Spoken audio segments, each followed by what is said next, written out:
Mayroon na ba nagsabi sa'yo o may narinig ka na bang nagsabi? Pare-pareho lang naman ang Diyos natin. Iisa lang ang ating Diyos at destination. Kanya-kanya nga lang tayo ng paraan. Kapatid, hindi po nagturo si Jesus ng ganyan. Ang tanong ay hindi kung gaano ka kasincere. Kasi maaring sincere ka nga, pero sincerely wrong naman pala.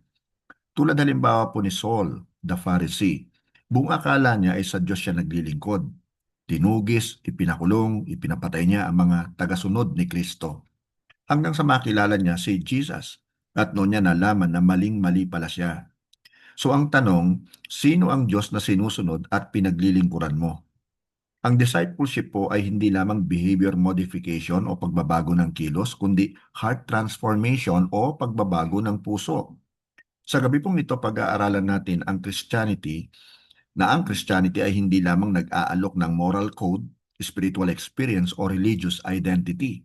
Ang Christianity ay nagpapahayag na may iisang Diyos in three persons: God the Father, God the Son, and God the Holy Spirit. Ito ay mas kilala sa tawag na Holy Trinity.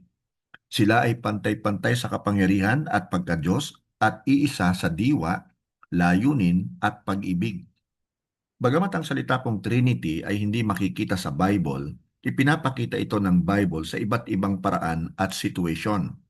Ang pamagat po ng pag-aaralan natin ngayong gabi ay The Truth About the Holy Trinity. Point number 1, we follow one God who has revealed Himself. Basahin po natin ang nakasulat sa Book of Deuteronomy chapter 6 verse 4. Hear, O Israel, the Lord our God, the Lord is one. Ang Israel po ay napapaligiran ng mga bansa na sumasamba sa napakaraming Diyos-Diyosan. Kaya sinabi po ni Moses sa mga Israelites na iisa lang ang kanilang Diyos. Ang salita pong one na ginamit po dito ay galing po sa Hebrew word na ekad, na ang ibig pong sabihin ay compound unity, not solitary isolation. Ang salita pong ekad ay una pong ginamit sa Book of Genesis chapter 2 verse 24. This explains why a man leaves his father and mother and is joined to his wife, and the two are united into one. Different persons, one union. So God is not whoever we imagine Him to be. He is who He reveals Himself to be. Hindi po natin binabago o ine-edit ang salita po ng Diyos. Sinusunod po natin ang sinasabi niya.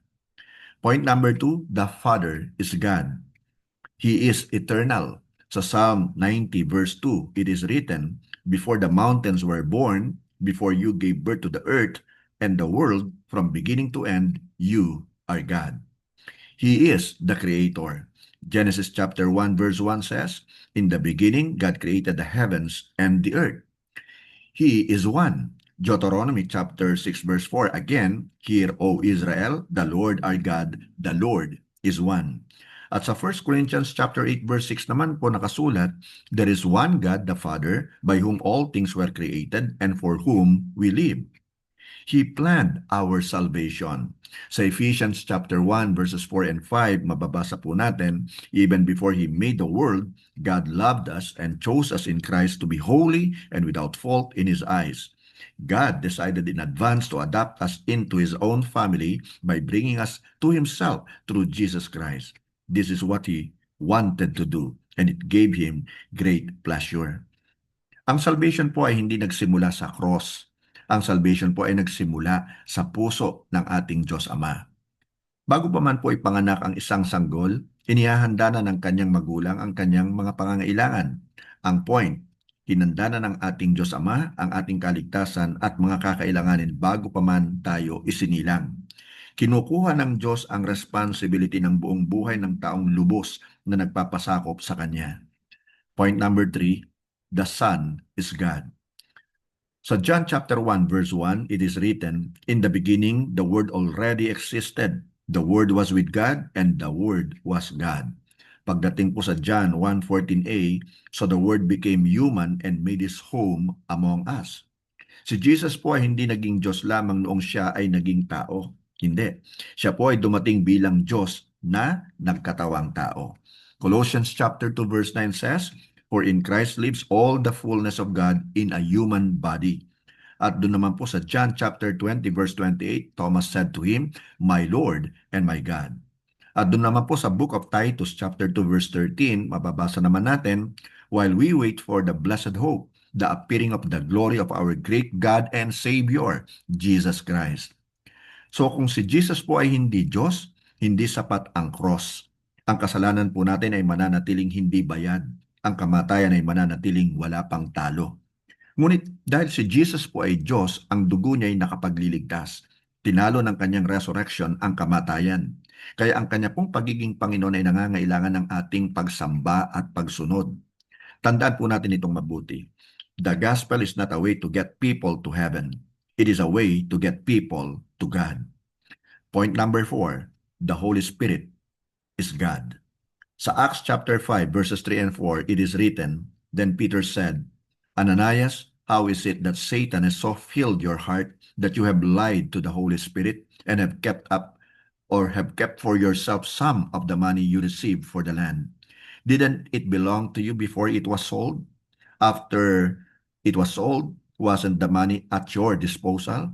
What made you think of doing such a thing? You have not lied just to human beings, but to God." Ang pagsisinungaling po sa Holy Spirit ay pagsisinungaling po sa Diyos. At sa book of John chapter 3 verses 5 and 6, mababasa naman po natin, Jesus replied, "I assure you, no one can enter the kingdom of God without being born of water and the Spirit. Humans can reproduce only human life, but the Holy Spirit gives birth to spiritual life." Hindi ka maaaring sumunod sa Holy Spirit sa pamamagitan ng iyong sariling lakas at kapangyarihan. Kagaya nga po na nakasulat sa book of Zechariah chapter 4 verse 6a, "It is not by force nor by strength, but by my Spirit, says the Lord of heaven's armies." Ang Holy Spirit po ay hindi force o power of God lamang, tulad po ng itinuturo ng ibang religion. Siya ay Diyos. Siya ang pumipili at nagbibigay ng direction. Doon po sa book of Acts chapter 13 verse 2, nakasulat po dito, "One day as these men were worshiping the Lord and fasting, the Holy Spirit said, 'Appoint Barnabas and Saul for the special work to which I have called them.'" Remember po that discipleship is a spirit-empowered transformation. Ang pagsisikap na mabuhay bilang Christian nang wala ang Holy Spirit ay tulad po ng paglalayag ng bangka na wala pong hangin. Masidi ang pagsisikap pero walang paggalaw.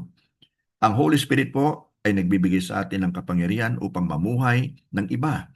Isang buhay na nakasentro po sa Diyos at hindi sa makamundong pamantayan. Now, here are the distinct roles of the Blessed Holy Trinity. Number 1, the Father initiates the work. Number 2, the Son executes the work. And number 3, the Spirit applies the work. So there are 3 instances mentioned. Ang una po, baptism of Jesus. Doon po sa book of Matthew chapter 3 verses 16 and 17, nakasulat po, "As soon as Jesus was baptized, he went up out of the water, and that moment heaven was opened, and he saw the Spirit of God descending like a dove and alighting on him. And a voice from heaven said, 'This is my Son, whom I love. With him I am well pleased.'" Nang si Jesus po ay binautismuhan, bumaba po ang Holy Spirit at nagsalita ang Ama mula sa langit. Number 2, the Great Commission. Sa Matthew chapter 28 verse 19, it is written, "Therefore go and make disciples of all nations, baptizing them in the name of the Father and of the Son and of the Holy Spirit." Sa verse po na ito, inutos ni Jesus na magbautismo ang kanyang mga disciples in the name, singular form lang po ito of the Father, Son, and Holy Spirit. Number 3, sa apostolic benediction. Sa 2 Corinthians chapter 13 verse 14, mababasa naman natin, "May the grace of the Lord Jesus Christ and the love of the Father and the fellowship of the Holy Spirit be with you all." Ang pagtatapos po ni Paul na kanyang isinulat sa mga ito ay naglalaman ng pagpapala mula po sa 3 persona ng Diyos. Number 4, creation. Basahin po natin na nakasulat sa book of Genesis chapter 1 verses 1 and 2. "In the beginning God created the heavens and the earth. Now the earth was formless and empty.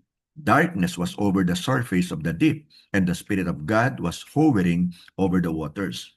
At dun po sa Genesis chapter 1 verse 26, 26 naman, gumamit po ang Diyos ng plural form nang sabihin niya, let us make mankind in our image, in our likeness.